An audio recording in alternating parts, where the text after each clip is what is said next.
గునుగాక. పరిశుద్ధ ఆదివారం.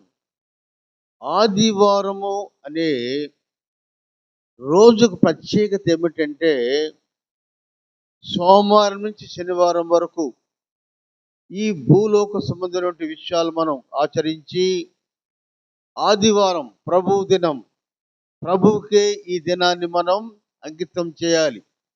ఈరోజు ప్రత్యేకత ఏమిటంటే, ఇశ్రాయేలీయులు కూడా తన 40 సంవత్సరాల వాగ్దాత కానానికి వెళ్ళే సమయంలో కూడా పరిశుద్ధ ఆదివారం నాడు వారు ఆగిపోయి దేవునికి స్తుతులు చెల్లిస్తున్నట్లుగా మనం గమనించాలి. అందుకే ఆదివారపు ఆరాధనలో ప్రత్యేకత ఏమిటంటే, రక్షణ పొందాలని, అలాగే పాత నిబంధన కాలములో మనకంటే ముందుగా జీవించిన వారు ఎలా దేవునికి అనుకూలంగా జీవించారు, మనం ఎలా జీవించాలి, మన జీవితాలు వారికి ఎందుకు సాంగత్యముగా దగ్గరగా ఉండాలి, విషయాలన్నీ కూడా మననము చేసుకుని ఆదివారం నాడు ప్రత్యేక దినమున దేవునికి వందనాలు చెల్లించాలని దేవుని పేరట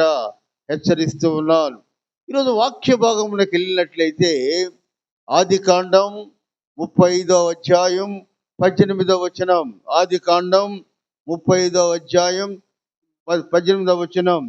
ఆమె మృతి పొందెను, ప్రాణము పోవుచుండగా ఆమె అతని పేరు బెనోని అనెను.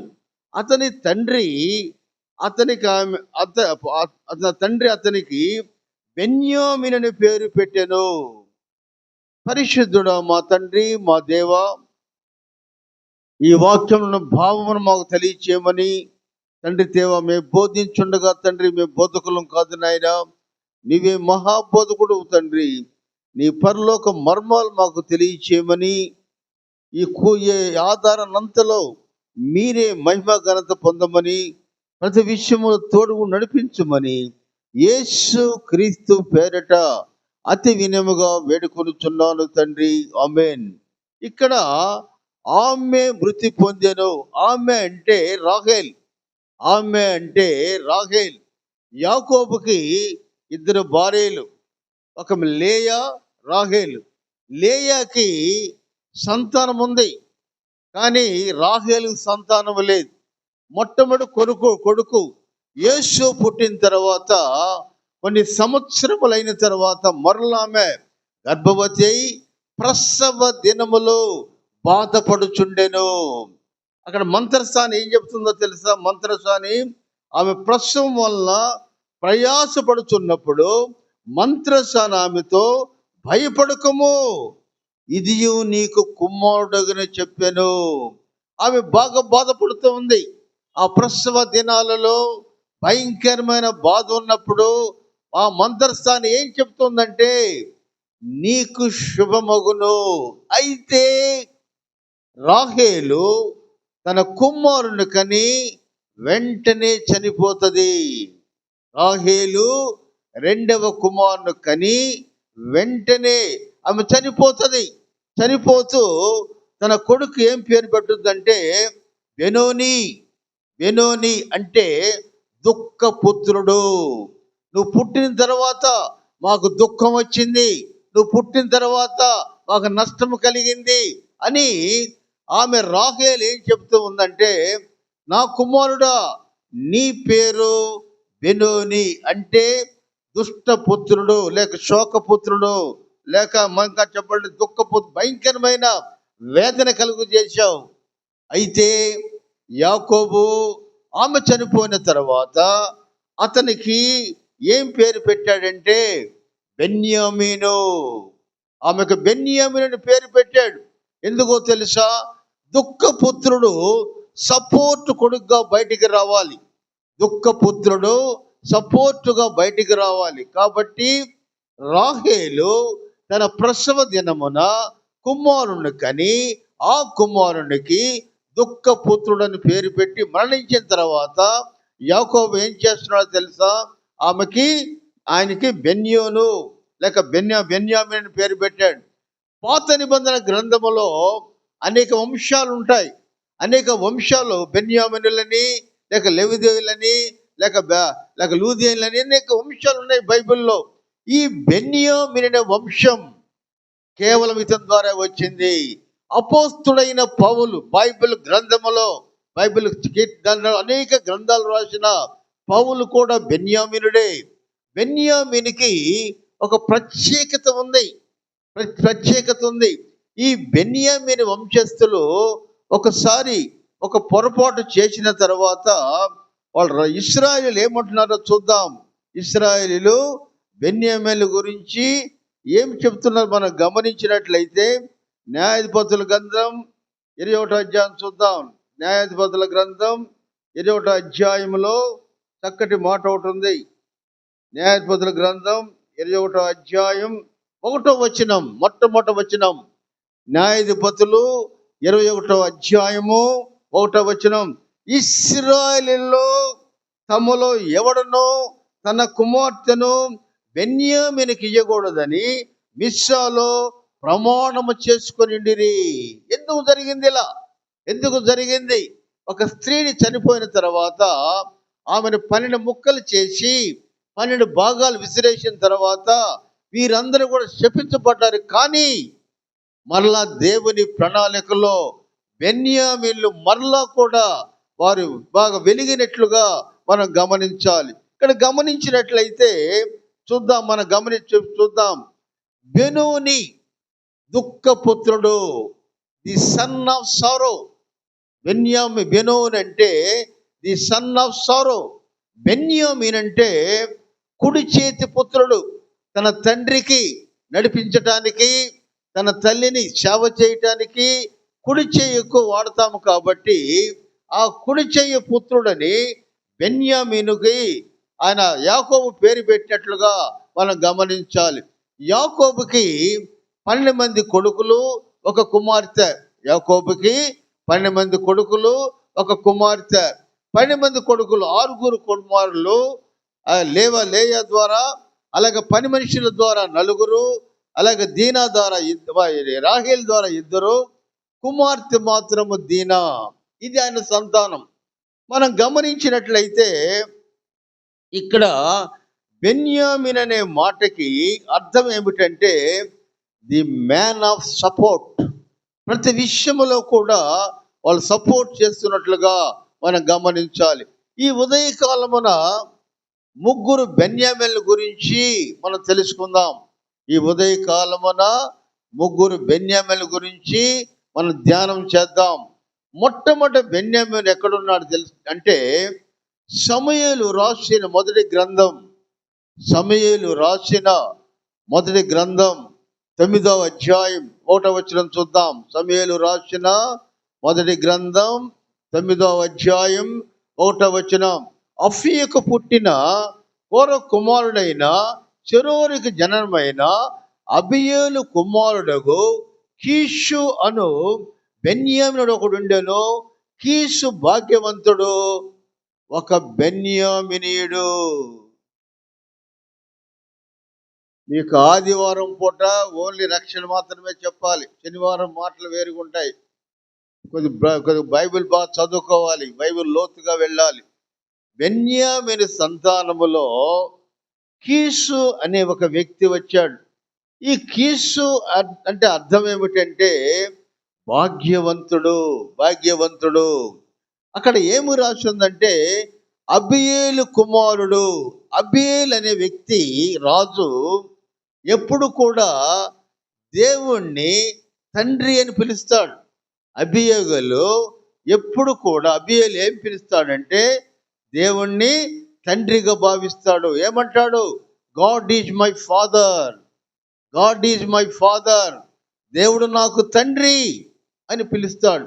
ఆయన కుమారుడు కీసు మొట్టమొదటి బెన్యామీనుగా మనం గమనించాలి. కీసు అనే పదానికి అర్థం ఏమిటంటే విల్లు. అంబుల పొదలో విల్లులు ఉంటాయి కదా, అటువంటి విల్లు. చాలా పవర్ఫుల్ మనిషి కీషు అనేవాడు. అటువంటి కీషు మనం గమనించినట్లయితే చాలా చాలా భాగ్యవంతుడు, చాలా గొప్పవాడు. ఆయన బెన్యామీనుగా ఉన్నాడు, రాజ్యాన్ని వెళ్తూ ఉన్నాడు. ఆయన భాగ్యవంతుడైన తన కుమారుడు ఎవరో తెలుసా? సౌలు. ఇశ్రాయేలు మొదటి రాజు ఎవరు? సౌలు. ఇశ్రాయేలు మొదటి రాజు సౌలు. సౌల్ని కన్న తండ్రి కీషు. సౌల్ని కన్య తండ్రి కీషు. ఈ కీషు అనే పదంకి అర్థం ఏమిటంటే భాగ్యవంతుడు, భాగ్యవంతుడు. కాబట్టి అనేక సంపదలు ఉన్నాయి, అనేక వస్తు సంపదలు ఉన్నాయి, రాజ్య సంపదలు ఉన్నాయి, అలాగే జంతు సంపదలు ఉన్నాయి. అయినా కూడా ఒకరోజు కొన్ని గాడిదలు తప్పించుకొని పోతాయి. అప్పుడు కీష్ ఏం చేస్తాడంటే ఎవరిని పంపకుండా భాగ్యవంతుడై కాబోయే వ్యక్తి అయినటువంటి ఆ యొక్క సౌల్ని పంపించి, నేను భాగ్యవంతుణ్ణి, మనకు డబ్బు ఉంది, ఒకవేళ నువ్వు రాజు అవుతావేమో ఫ్యూచర్లో, నీ క్రమశిక్షణ నేర్పాలని ఆయన ఏం చేశాడంటే ఆ గాడిద పిల్లల్ని వెతకమని పంపించాడు. ఈ యొక్క సౌలు ఏం చేస్తున్నాడంటే, అరే నా తండ్రి ఇంత గొప్పవాడు, నా తండ్రి భాగ్యవంతుడు, ఒక సంఘములో ఉన్నతమైన పదవిలో ఉన్నాడు, నన్ను గాడిదలు తీసుకెళ్ళి ఎతకమంటాడేంటి అని అనుకోలేదు. సౌలు వెంటనే పనివాడిని తీసుకొని గాడిదలు వెతకడానికి అనేక ప్రాంతాలకు వెళ్ళాడు. దేవుని ప్రణాళిక ఏమిటంటే సౌలు సమూయేలు కనిపించాలి. సౌలు సమూయేలు కనిపించాలి. ఎందుకు కనిపించాలి? ఇశ్రాయేలుకు రాజుగా కావాలి. న్యాయాధిపతుల పరిపాలనలో శాంతి లేదు, సమాధానం లేదు, కొట్లాటలు, యుద్ధాలు, ఇవన్నీ విసిగిపోయేవారు. యెహోవా దేవా మాకు రాజు కావాలి. సమూయేలు అనేక మందిని వెతుకుతూ ఉన్నాడు. కానీ ఎక్కడికి వెళ్ళినా కూడా యెహోవా దేవుడు ఎవరిని కూడా అంగీకరించలేదు. కాబట్టి మనం గమనించినట్లయితే ఒక భాగ్యవంతుడు అంటే డబ్బుతో భాగ్యం కాదు. కీషు భాగ్యవంతుడే, కానీ మన ఎలా ఉండాలో తెలుసా? ఆధ్యాత్మిక భాగ్యవంతుడై ఉండాలి. ఆధ్యాత్మిక భాగ్యవంతం అంటే B rich in the Lord. దేవునిలో మనం భాగ్యవంతులుగా ఉండాలి. ఇక్కడ కీషుని సౌల్ని పంపించిన తర్వాత సమూయేలు సౌల్ని కనుగొని లోపలికి పిలుస్తాడు. అప్పుడు యెహోవా దేవుడు సమూయేలు ఇతను ఇశ్రాయేలు రాజుకు సరిపోతాడు. ఎందుకో తెలుసా? సౌలు చాలా అందగాడు. 6 నుండి 7 అడుగులు ఎత్తుంటాడు, మంచి కలర్లో ఉంటాడు. ఆయన మంచి భుజశాలి, మంచి శక్తిమంతుడు. అతన్ని చూడగలే యెహోవా దేవుడు ఏమంటాడంటే ఇతన్ని రాజుగా చేసుకో. మనం గమనించినట్లయితే దేవుని బిడ్డల్ని దేవుడు ఎలా వాడుకుంటాడో తెలుసా? మనకి తెలియకుండానే వరం వెంబటి వరం, అది ఆధిక్యత, సమర్థత, సంపద, ఇవన్నీ ఇవ్వాలంటే మనం ఏమి చేయాలంటే దేవునిలో భాగ్యవంతుడై ఉండాలి. కీషు భౌతికంగా భాగ్యవంతుడే, కానీ సౌలు ఆధ్యాత్మిక భాగ్యవంతుడు అవటం వల్ల ఇశ్రాయేలుకి మొదటి రాజు అయినట్లుగా మనం గమనించాలి. మనం గమనించినట్లయితే బైబిల్ గ్రంథములో ఈ పాత్రలన్నీ పురాణ పురుషులు కారు. పురాణ పురుషులు అంటే ఒక కథ చెప్పడానికి రాసుకున్న మనుషులు. కానీ బైబిల్ గ్రంథములో ఉన్న వాళ్ళందరూ కూడా చరిత్రలో నిజమైనటువంటి జీవించిన వారు. అటువంటి గ్రంథం బైబిల్ గ్రంథం. అందుకే Bible is a living creature, జీవ గ్రంథం. బైబిల్ గ్రంథాన్ని జీవ గ్రంథం అంటారు. ఎందుకు? సజీవమైన వార్తలు, అది మంచివైనా చెడువైనా బైబిల్లో లిఖించబడింది. యేసుప్రభు ఏమంటాడు? నన్ను గూర్చి లేఖనములందు వ్రాయబడినట్లు ఇదిగో నేను వచ్చి ఉన్నాను. నన్ను గురించి రాశారు బైబిల్లో. అలాగే అనేక మంది గురించి కూడా బైబిల్లో రాసినట్లు మనం గమనించాలి. అసలు బైబిల్ గ్రంథం ఎందుకు రాయబడింది? ఉదయకాలమున ఈ ఆదివారం నాడు ఒక ప్రశ్న వేసుకుందాం. మనం బైబిల్ తీసుకుని వెళ్తూ ఉన్నాం. బైబిల్ ఎందుకు రాయబడింది? రెండు కారణాలతోటి బైబిల్ రాయబడింది. మొట్టమొదటి కారణం ఏమిటంటే, దేవుడు నేను ఎలా ప్రేమిస్తాడు నువ్వు తెలుసుకో. రెండవది మనం గమనించినట్లయితే, రక్షణ ప్రణాళిక, నా గురించి రక్షణ ప్రణాళిక ఎలా రచించాడు, నీ జీవితం ఏమైపోతుంది. ఆది కాండం జన్మ గురించి చెప్తుంది. అదే ప్రకటన గ్రంథం నీ చివరి అంశాల గురించి చెప్తూ ఉంది. ఈ రెండు విషయాలు మనం గమనించినట్లయితే దేవుని ప్రేమ ఎలా ఉంటుంది, రక్షణ సందేశం ఎలా ఉంటుంది మనం గమనించినట్లయితే, అబ్రహాము కూడా భాగ్యవంతుడే. కీసు కాకుండా కీసు ముందున్న అబ్రహాం కూడా భాగ్యవంతుడే. అబ్రహాముకి 318 మంది పనివారు ఉన్నారు. అబ్రహాం ఇంట్లో పని చేయటానికి 318 మంది ఉన్నారు. మన దగ్గర ఇద్దరుంటే చాలు, ఏమే వచ్చే ఏమే, ఇదే లాంగ్వేజ్. కానీ అబ్రహాంకి 318 మనుషులు ఉన్నా కూడా దేవుని ఎలా తెలుసా, యెహోవా దేవుడు పిలిచిన వెంటనే అబ్రహాం పరిగెత్తిపోచుండెను. యెహోవా దేవుడు పిలిచిన వెంటనే అబ్రహాం పరిగెత్తిపోచుండెను.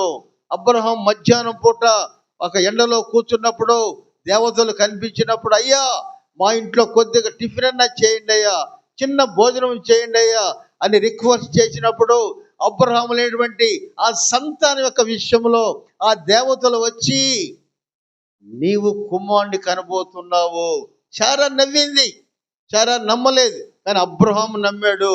ఎందుకంటే he is the father of believers, ఆయన విశ్వాసులకు తండ్రి. అటువంటి అబ్రహాము మనం గమనించినట్లయితే ఇంట్లో కంప్లీట్గా అందరినీ కంట్రోల్ చేస్తూ ఉన్నారు. ఒకసారి ఒక కుర్రవాడంట ఒక ప్రశ్న వేసాడంట, అందరినీ కంట్రోల్ చేశారని గూగుల్ దగ్గరికి వెళ్ళి, గూగుల్ చల్ల ఉంటుంది, గూగుల్ ఉంటే, అయ్యా భార్యని ఎలా కంట్రోల్ చేయాలయ్యా ఒక ప్రశ్న వచ్చింది వాడికి. ఇన్ని చేసి యుద్ధాలు చేసాం గెలిచాం బాగానే ఉందయ్యా, భార్యని ఏం చేయాలంటే గూగుల్ ఏం చెప్తుంది తెలుసా, వీఆర్ స్టిల్ సర్చింగ్, ఇంకా కనుక్కో, మాకే తెలియదయ్యా. గూగుల్లో ప్రపంచం అంతా కనపడదు కానీ భార్యల కంట్రోల్ లేదు. ఇప్పుడు మనం అంతా బయట తిరుగుతున్నాం కానీ అది అధికారం అంతా అమ్మగారిదే కదా, మనది ఏముండదు. అండర్స్టాండింగ్, అండర్కి వెళ్ళటం, స్టాండింగ్ అవటం. అట్లానే ఇక్కడ గూగుల్లో ప్రశ్న అడిగితే, అయ్యా భార్యల కంట్రోల్ నేను కూడా కనుక్కుంటున్నాను, నాకే తెలియదయ్యా.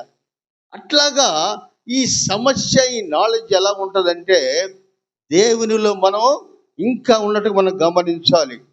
ఎక్కడ ఉన్నది, దేవుని బిడ్డలు ఎలా ఉంటారు ప్రశ్నించుకుందాం. కీసు భాగ్యవంతుడు, సౌలు భాగ్యవంతుడుగా తీర్చబడ్డాడు. నువ్వు నేను ఎలా ఉండాలో తెలుసా? మనం గమనించినట్లయితే మనం చూద్దాం. మన ఫిలిప్పీయుల పత్రిక 4:13 నన్ను బలపరచువాని యందే నేను సమస్తమును చేయగలను. నన్ను బలపరచిన వాని యందే నేను సమస్తమును చేయగలను. ఎలా?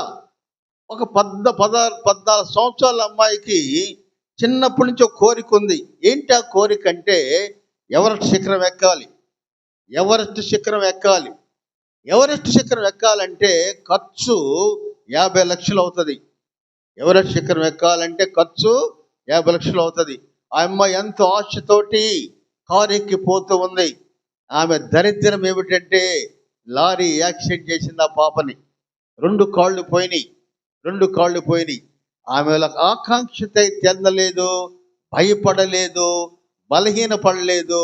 ఒక టెంపరీ ఫిజియోథెరపీ చేసుకొని మళ్ళా కాళ్ళు తయారు చేసుకొని ఆ పాప కష్టపడి ఎవరి శిఖరానికి వెళ్ళి ఎక్కినప్పుడు, నన్ను బలపరిచిన వారు ఏంది, నేను సమస్తము చేయగలను.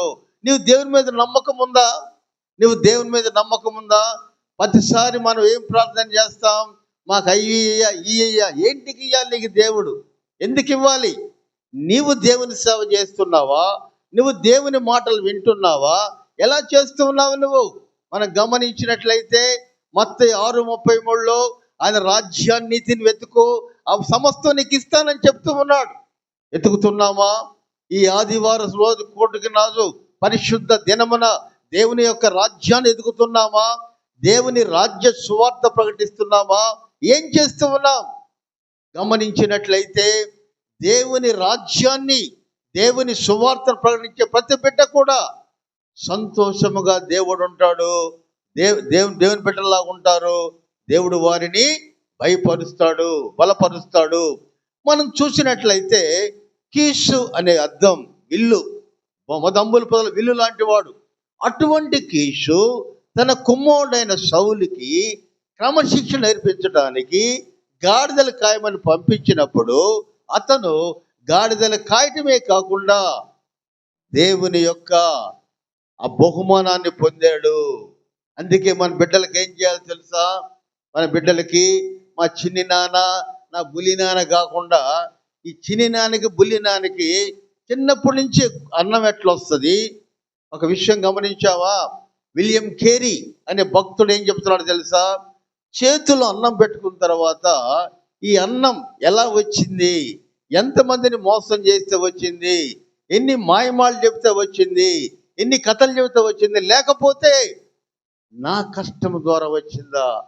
కష్టము ద్వారా వచ్చిన భోజనం నిన్ను మంచి ప్రయోజనం చేస్తుంది, కానీ మోసం చేసి వచ్చిన భోజనం ఎన్నడూ కూడా నిన్ను కాపాడదు. గమనించుకోవాలి. కాబట్టి మొట్టమొదటి బెన్యామీను కీష్ దుఃఖపుత్రుడు ఎలాగైతే సపోర్ట్ పుత్రుడుగా మారాడు.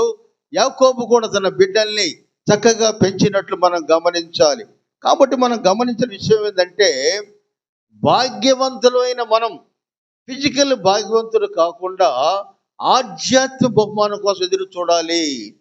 రెండో వ్యక్తి మనం చూస్తే రెండో బెన్యామీను చూద్దాం. మొట్టమొదటి బెన్యామీను మొదటి సమూయేలు గ్రంథం 9వ అధ్యాయం 1వ వచనం. ఆ బెన్యామీను భాగ్యవంతుడు. రెండవవాడు మనం గమనిస్తే మొర్దెకై, ఎస్తేరు గ్రంథం 2వ అధ్యాయం 5వ వచనం. ఎస్తేరు గ్రంథం 2వ అధ్యాయం 5వ వచనం. షూషన్ కోటలో బెన్యామీయుడగు కీషునకు పుట్టిన షిమీ కుమారుడును యాయూరు వంశస్థుడైన మొర్దెకై అనే ఒక యూదుడుండెను. రెండో బెన్యామీను అదే కీషు వంశం. మనం గమనించినట్లయితే షూషన్ కోట అంటే అహర్వేషరోస్ పారసీక చక్రవర్తిగా ఉండి సామ్రాజ్యాన్ని ఏలేటప్పుడు ఆయనకు ఒక కోరిక కలిగింది. ఏమిటా కోరిక? నా భార్య అందగత్య, అందరికి చూపించాలా అని. ఇదేం కోరిక నాకు అర్థం కాల. దాచిపెట్టాలి లోపల, బయటకు వస్తే డేంజర్ కదా, లోపల దాచిపెట్టాలా. వీడికి ఏం కలిగింది కోరిక? నా భార్య అందరికి చూపించాలి. అయితే ఆమె ఒప్పుకోలేదు, రాని పొమ్మంది.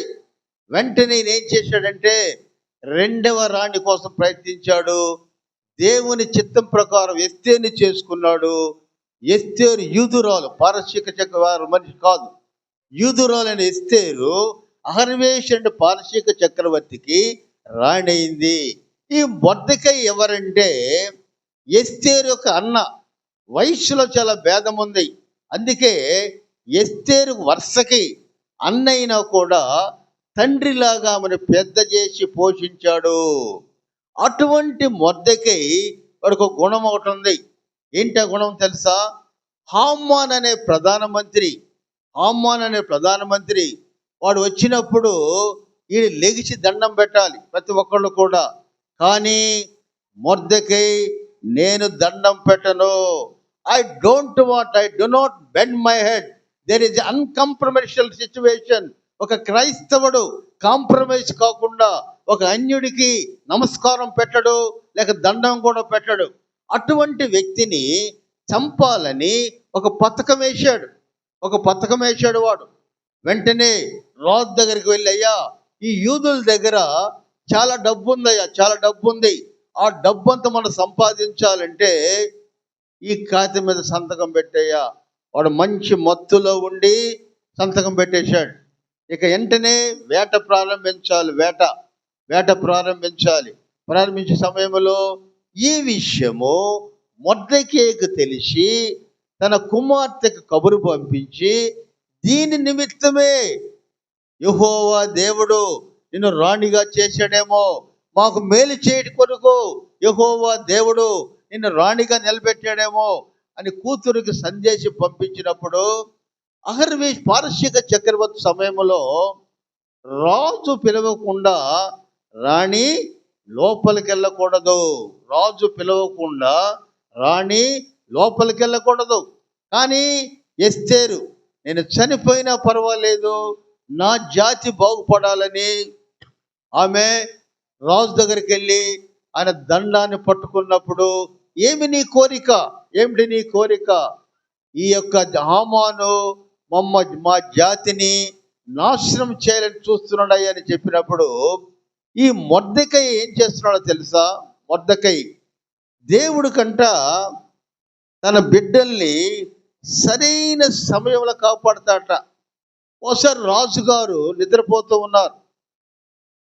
ఇద్దరు సైనికులు ఈయన ఎలాగైనా చంపాలని ఒక పథకం వేశారు. పథకం వేసి ఆ రాత్రి చంపాలనుకున్న సమయములో ఈ మొర్దెకై తన కుమార్తెకు ఇన్ఫర్మేషన్ ఇచ్చాడు, అమ్మా నీ భర్తను చంపబోతున్నారు జాగ్రత్త అని.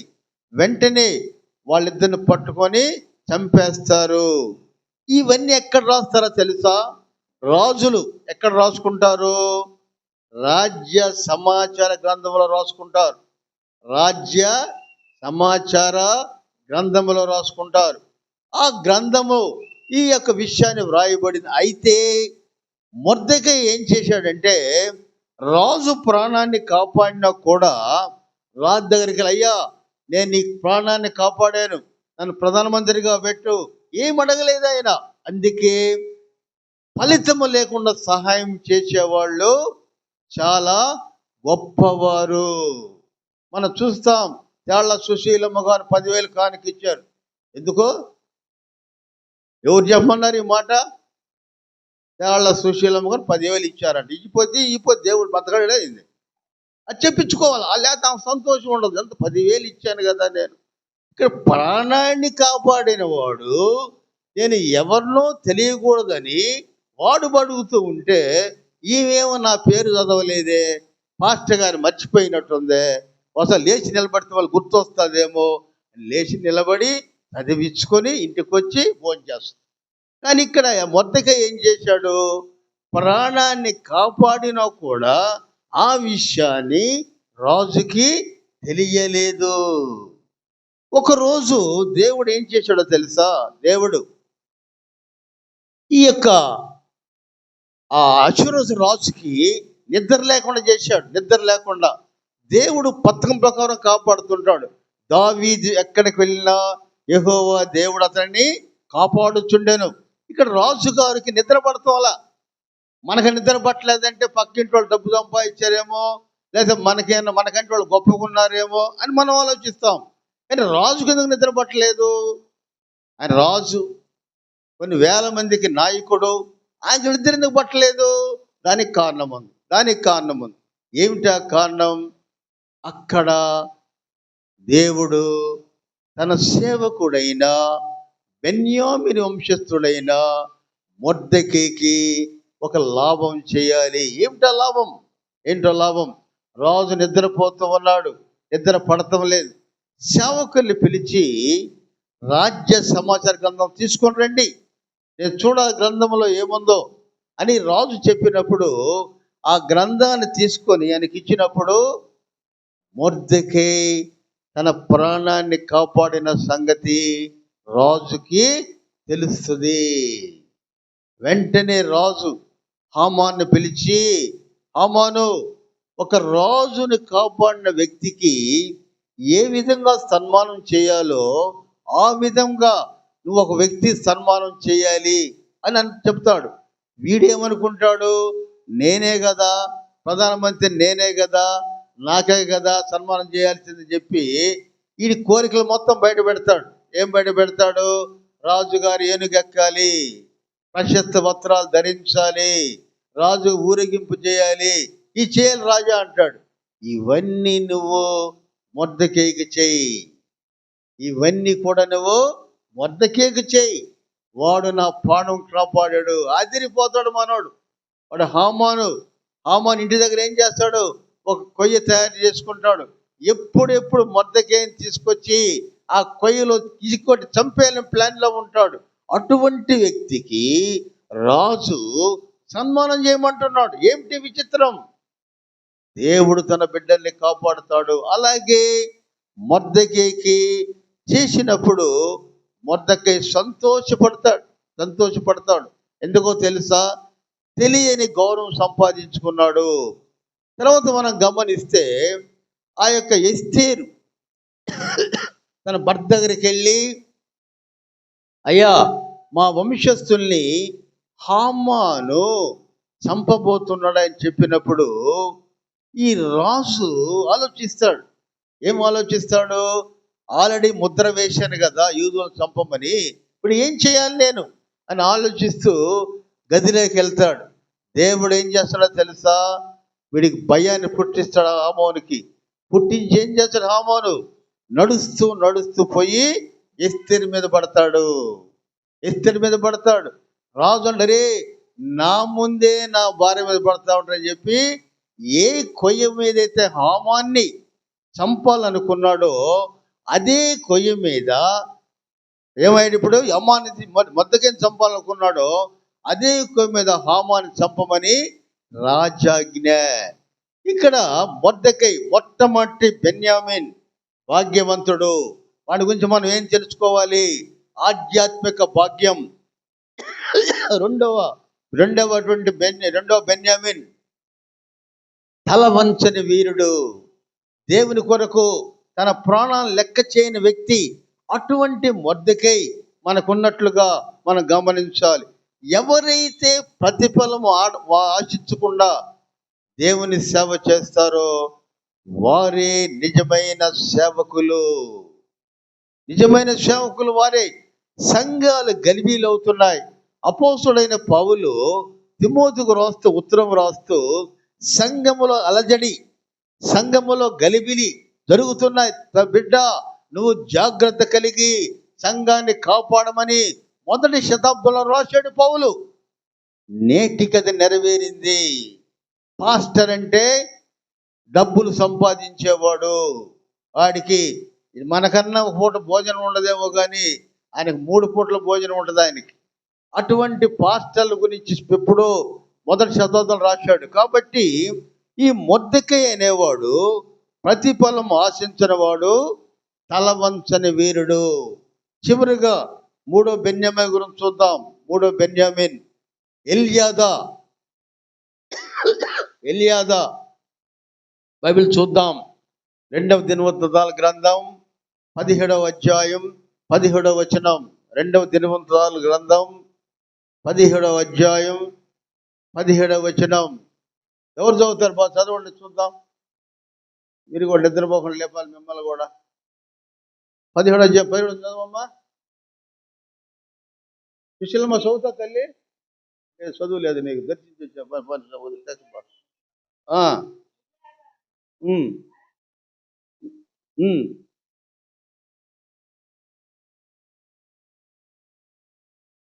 పట్టుకుని వారు కదమ్మా, పట్టుకుని వారు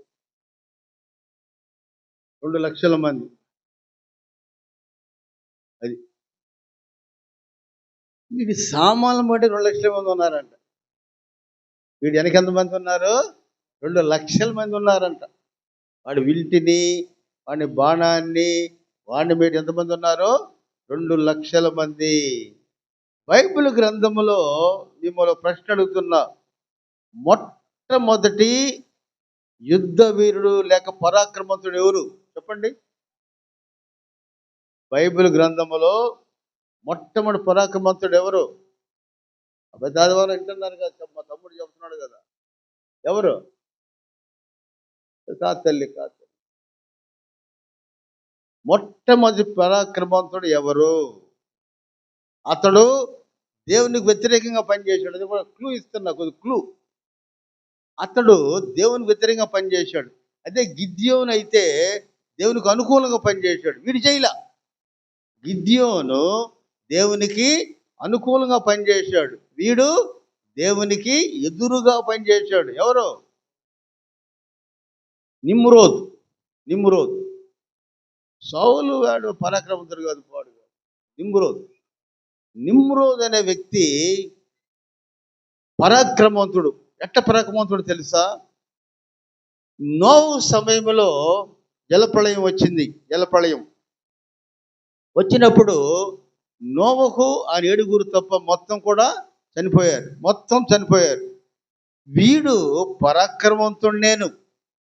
నేను చాలా ధైర్యం గలవాడిని. ఒకవేళ మరలా అటువంటి జలప్రళయం వస్తే నేనేం చెయ్యాలి? ఒక జలప్రళయంలో అందరూ చనిపోయారు, ఇంకో జలప్రళయం మళ్ళా వస్తే నేను ఏం చేయాలి అని యెహోవా దేవుణ్ణి ఆశించకుండా, యెహోవా దేవుని మీద ఆధారపడకుండా బాబేల్ టవర్ కట్టాడు. బాబేల్ టవర్. ఒకవేళ నీటి ప్రవాహం వస్తే ఆ టవర్ మీద ఉంటాడంట. ఉంటుంది ఆ టవరు నీటి ప్రవాహానికి. ఆ ప్రవాహాన్ని కట్టి దేవునికి వ్యతిరేకంగా పనిచేసిన నిమ్రోదు విషయంలో శపించబడినట్లుగా మనం గమనించాలి. అయితే గిద్యోను అనేటువంటి పరాక్రమవంతుడు దేవునికి అనుకూలంగా పనిచేశారు.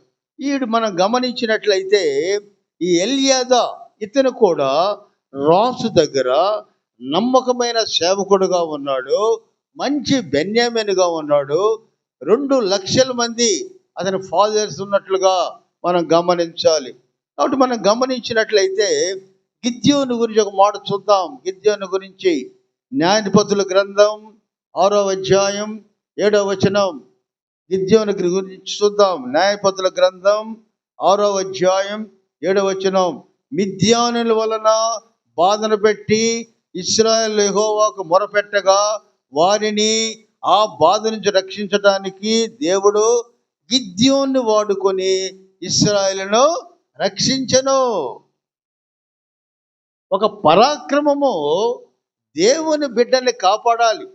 ఒక పరాక్రమము దేవుని బిడ్డను రక్షించాలి. అటువంటి గిద్యోను మనం గమనించినట్లయితే దేవునికి అనుకూలంగా పనిచేశాడు. Be strong in the Lord. Be strong in the Lord. దేవునిలో గొప్పగా ఉండాలి. And live for him. దేవుని కొరకు జీవించాలి. అటువంటి పరాక్రమాన్ని మనం గమనించినట్లయితే ఆత్మ సంబంధమైన పరాక్రమం. ఎందుకో తెలుసా? అపవాది మన మీద అగ్ని బాణాలు వేస్తాడు. అగ్ని బాణాలు వేసినప్పుడు తట్టుకునే పరాక్రమం మన గుండెలో ఉందా? ఆ యొక్క బాధని తట్టుకున్నటువంటి ఆ ధైర్యం మనకుందా? మనకు అనేకమైన సమస్యలు ఉన్నాయి. ఆ సమస్యని పక్కన పెట్టాలి, దేవుణ్ణి హెచ్చుగా చూడాలి. ఇక్కడ గిద్యోను ఏం చేస్తున్నాడంటే ఆత్మ సంబంధమైన పరాక్రమాన్ని కలిగించి దేవుని బిడ్డల్ని బాగు చేసినట్లుగా మనం గమనించాలి. 3 బెన్యామీను చూసాం. మొట్టమొదటి బెన్యామీను కీషు భాగ్యవంతుడు. రెండో బెన్యామీన్ మొర్దెకై తలవంచని బెన్యామీను వాడు. ఎల్యాదు పరాక్రమశాలి అయిన బెన్యామీను. పరాక్రమశాలి ఎలా ఉండదో తెలుసా? ఒక యథార్థ గాథ చెప్పుకొని ఈ యొక్క ప్రసంగాన్ని ముగిస్తాను. 8 అవుతుంది. చోట వాక్యం చెప్పాలి, వెళ్తాను, చూద్దాం. ఒక కథ చెప్తాను, ఒక స్టోరీ. జరిగింది, కథ కాదు. కథ అంటే మళ్ళీ అనుకుంటారు లేనిపోయి. జరిగిన సంగతి. ఆయన పేరు జీన్ డాన్మిక్. జీన్ డాన్మిక్ ఆయన పేరు. ఆయనకి ఒక ఆశ ఒకటి ఉంది. ఏమిటి ఆశ అంటే ఒక పుస్తకాన్ని దేవుడి మీద రాయాలి అని ఎంతో ఆశ కలిగాడు ఆయన. ఆ జీన్ డాన్మిక్ అని అతను ఎంతో ఆశతోటి పెన్న పుస్తకాలు తెచ్చుకుంటే ఒక రాత్రి ఆ ఒక ఘోరం జరిగి అతని ఒళ్ళంతా కూడా స్వచ్ఛపడిపోతుంది. ఒళ్ళు మొత్తం మాట్లాడలేడు, చేయి కలపలేడు, కాళ్ళు కలపలేడు, ఏమీ చేయలేడు. ఒక కళ్ళు మాత్రమే పనిచేస్తున్నాయి. శరీరములో అవయవాలు మొత్తం కూడా చచ్చుబడిపోయినాయి. అటువంటి వాడు పుస్తకం రాస్తాడు? ఎలా రాస్తాడు? దేవుని సంకల్పం అతని దగ్గర ఉంది. నేను రాయాలి, పుస్తకం ఖచ్చితంగా రాయాలి అనుకున్నప్పుడు ఒక ఒక వ్యక్తిని పిలిచాడు. ఒక వ్యక్తిని పిలిచి, అయ్యా, నేను నా ఐస్ని బ్లింక్ చేస్తా. బ్లింక్ అంటే కళ్ళు తెరవటం, మూయటం. కన్ను కొడతాం కాదు, అటువంటిదిగా భాష వాడబాకండి. కళ్ళు తెరిచి కళ్ళు మూయటం, అర్థమైందా? ఐస్ బ్లింకింగ్ అంటారు. కన్ను తెరుస్తా. ఒక్కసారి కన్ను మూస్తే ఏ రాయి? ఇంగ్లీష్ ఎన్ని అక్షరాలు ఉంటాయి? చదువుకుని ఉన్నారు, ఇంగ్లీష్ ఎన్ని అక్షరాలు ఉంటాయి? ఇంగ్లీష్ అక్షరాలు ఎన్నిరా? ఎన్నమ్మా? Yes, correct, 26, 26. 26 అక్షరాలని నేను కళ్ళ ద్వారా చూపిస్తాను. కళ్ళ ద్వారా నేను కానీ ఇప్పుడు బాయ్ ఉందనుకో, BOY బాయ్ రావాలి. 2 సార్లు కళ్ళు కొడతా అంటే బి, 10 సార్లు కొడతా ఓ, 20 సార్లు కొడతా వై. ఇట్లా ఎన్ని వేల సార్లు కళ్ళు కొట్టింటాడు ఆయన. ఆ రాసేవాడికి ఎంత కష్టం. ఆయన మానుకున్నాడా? ఆయన ఏమైనా బాధపడ్డా? ఆ కళ్ళు కొట్టి కొట్టి కొట్టి 200 పేజీలు బైబిల్ గురించి రాశాడు. దేవునికి స్తోత్రం కలుగును గాక. మహానుభావుడు తన కళ్ళ యొక్క మాటను పెట్టి, తన కళ్ళని వాడుకొని దేవుని పుస్తకం రాసినట్లుగా గమనించాలి. అందుకే నన్ను బలపరిచిన వాని యందు నేను సమస్తము చేయగలను. మనకైతే మంచి భోజనం తింటారు, ఆదివారం రావడానికి మాత్రం ఒక ఇబ్బంది, చాలా పనులు ఉంటాయి ఆదివారం. కానీ సంకల్పం లేని వాళ్ళ మనసు వేరు, సంకల్పం ఉన్న వాళ్ళకు మనసు వేరు. ఆ జాన్ డాన్రిక్ అని అతను ఏం చేశాడో తెలుసా? 200 పేజీలు పుస్తకం రాశాడు. చూసా, మన కాళ్ళెత్తే మేలు చివరికి వస్తుంది, అన్ని బొడ్లు ఉతుక్కొని వస్తున్నామే, అన్ని పనులు ముగించుకొని తిడతారేమని వస్తున్నామే. అదొక ప్లానింగ్, కొత్త ప్లానింగ్ ఇది. కానీ వాళ్ళు ఏం చేస్తున్నారంటే కళ్ళతో సైగ చేసి గ్రంథాలు రాస్తూ ఉంటే చలి, పొద్దున్నే చలి, మాంసం తెచ్చుకోవాలా, పనికి వెళ్ళాలా, వండుకోవాలా, తినవాలా, ఉతకాల, చివరిలో పోయి ఒక మాట ప్రార్థన చేసుకుందాలే అని కాళ్ళెత్తే మేలేము. ఇట్లా దేవుని సంకల్పాన్ని నెరవేర్చాలంటే మనలో ఏముండాలి? సంకల్పం ఉండాలి, ప్లాన్ ఉండాలి. ఆ ప్లాన్తో ఏం చేసాడో తెలుసా? ఆయన జీన్ డాన్బర్గ్ అనే అతను 200 పేజీల గ్రంథాలు రాసి మనకి ప్రపంచంలో బుక్ ఒంగోలులో కూడా దొరుకుద్ది. అటువంటి పుస్తకాన్ని రాసిన మహానుభావులు. ఎందుకో తెలుసా? వాళ్ళ గురించి ఉదయకాలం ధ్యానం చేసుకోవాలి.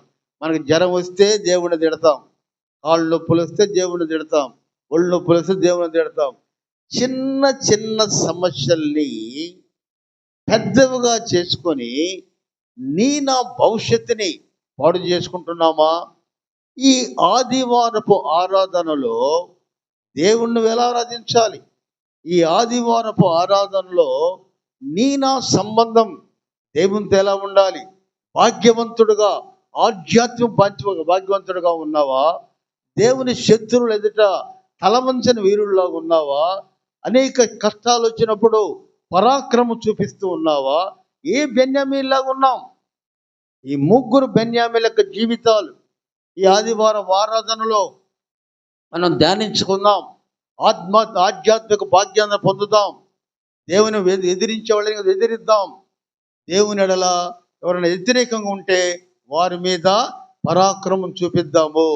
అలాగా జీవితాన్ని మార్చుకోవాలి. దేవుని సన్నిధి చేరాలి. దేవునితో పాటు ఆ శాంతికర సమాధానకరమైన రాజ్యములో నువ్వు పౌరుడు ఉండాలనుకుంటున్నావా? యెరూషలేము, కట్టబడి యెరూషలేములో ఒక స్థానాన్ని సంపాదించాలనుకుంటున్నావా? ఆ యెరూషలేములో నీ రూమ్ నంబర్ ఎంత? నా రూమ్ నంబర్ ఎంత? క్రొత్త ఆకాశము, క్రొత్త భూమిని నేను చూచి తిని.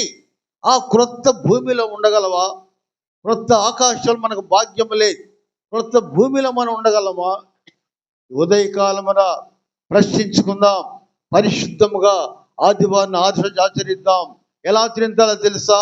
ఆధ్యాత్మిక భాగ్యముతోటి తలవంచని వీరుల్లాగా సాతానుడెల పరాక్రమశాలిగా జీవించి ఆదివారపు ఆరాధనలో సద్వినియోగం చేద్దాం.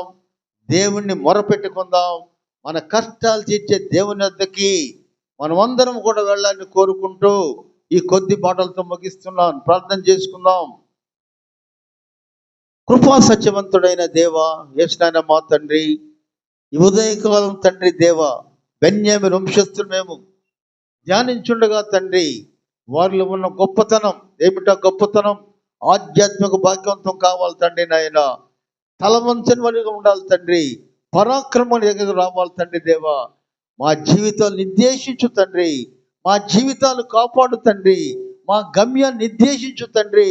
తండ్రి దేవ, నీకు నిద్ర పడకపోతే మాకు ఎలా ఉంటుందో గమనించినట్లయితే ఆ మొర్దెకైకి భాగ్యం కలిగించడానికి రాసుకి ఎలాగైతే నిద్ర లేకుండా చేసావో దేవా తండ్రి, మాకు ఆధ్యాత్మిక భాగ్యం కొరకు నిద్ర లేకుండా ప్రార్థన చేసి తలవంచని వ్యక్తిగా, పరాక్రమంతుడుగా నీ దగ్గర చేరాలని తండ్రి దేవ, మా పాలన్ని ఆశీర్వదించు తండ్రి.